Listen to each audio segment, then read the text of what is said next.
Radio, ഇത് radio, radio. Welcome to UK radio. പറക്കാം പറന്നുയരാം. This is RJ Jewel. പശുപാലനത്തോടുള്ള ആകാംക്ഷയും കഠിനാധ്വാനവും ചേർത്ത് വിജയത്തിന്റെ പടവുകൾ കയറിയ എലിക്കുളം ഗ്രാമപഞ്ചായത്ത് യുവക്ഷീര കർഷക അവാർഡ് ജേതാവായ ഞാറയ്ക്കൽ ഡൈനീസ് മാത്യു ആണ് ഇന്ന് നമ്മുടെ അതിഥിയായി എത്തിയിട്ടുള്ളത്.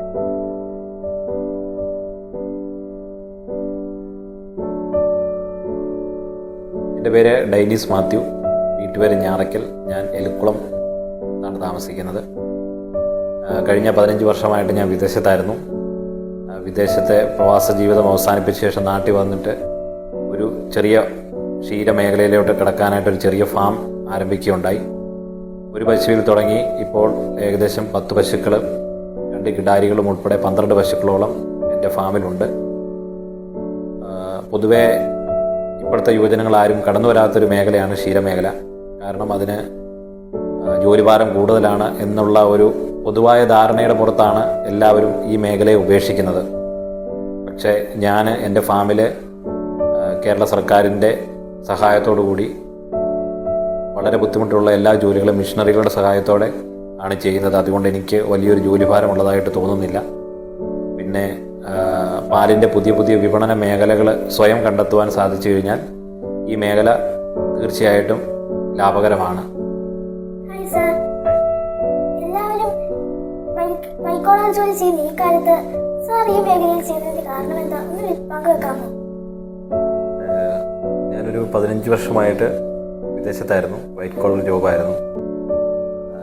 അവിടെ ചെന്ന് എൻ്റെ മാനസിക സംഘർഷം, അതായത് നമ്മുടെ ജോലിയിലുള്ള പ്രഷർ കാരണം ഞാൻ സ്വയം ജോലി രാജിവെച്ച് തിരിച്ചിവിടെ വന്നതാണ്.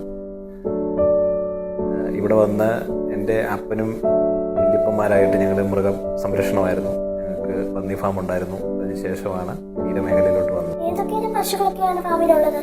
നമ്മുടെ ഫാമിലുള്ളത് HF ഉണ്ട്, ജേഴ്സി ഉണ്ട്, HF ജേഴ്സി ക്രോസ് ഉണ്ട്, സങ്കരയിനം പശുക്കൾ ആണ് കൂടുതലായിട്ടുള്ളത്.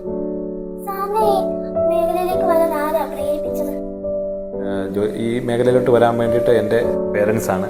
എൻ്റെ പപ്പ മൃഗസംരക്ഷണ ജോലിയുമായിട്ട് വർഷങ്ങളായിട്ട് ഉള്ളയാളാണ്. പന്നി ഫാം ഉണ്ടായിരുന്നു.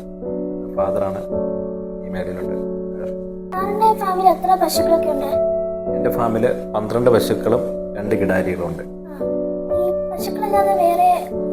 പശുക്കളല്ലാതെ മൃഗങ്ങളായിട്ട് മുയലുണ്ട്, കോഴിയുണ്ട്, മീനുണ്ട്, പട്ടിയുണ്ട്.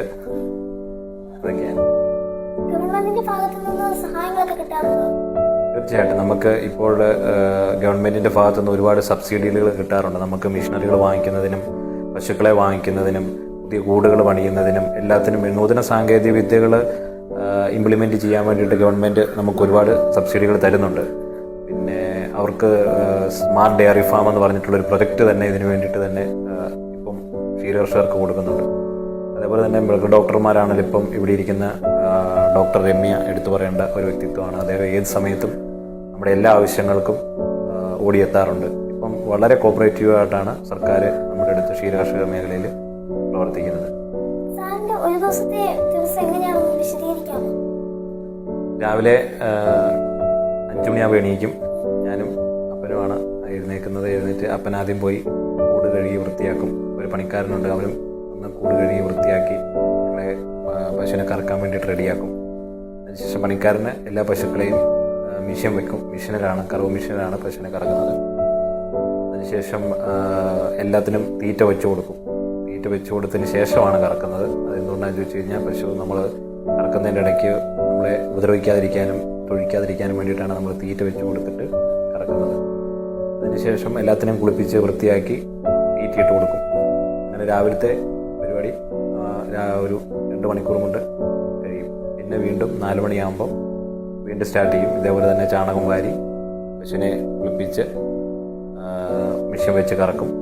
മിഷ്യൻ വെച്ച് കറന്നതിന് ശേഷം തീറ്റയിട്ട് കൊടുക്കും. അങ്ങനെ 2 നേരമാണ് ജോലി ചെയ്യുന്നത്. പുതിയ തലമുറയോട് പറയാനുള്ളത്, ആദ്യം നമുക്കൊരു ലക്ഷ്യമുണ്ടാവണം.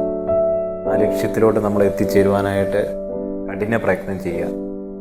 ഇടയ്ക്ക് ഒരുപാട് തടസ്സങ്ങളും പ്രതിബന്ധങ്ങളും ഉണ്ടാവും. നമ്മളത് മൈൻഡ് ചെയ്യാതെ പോസിറ്റീവായിട്ട് ആ ലക്ഷ്യത്തിലേക്ക് എത്തുന്നിടം വരെ പോരാടുക.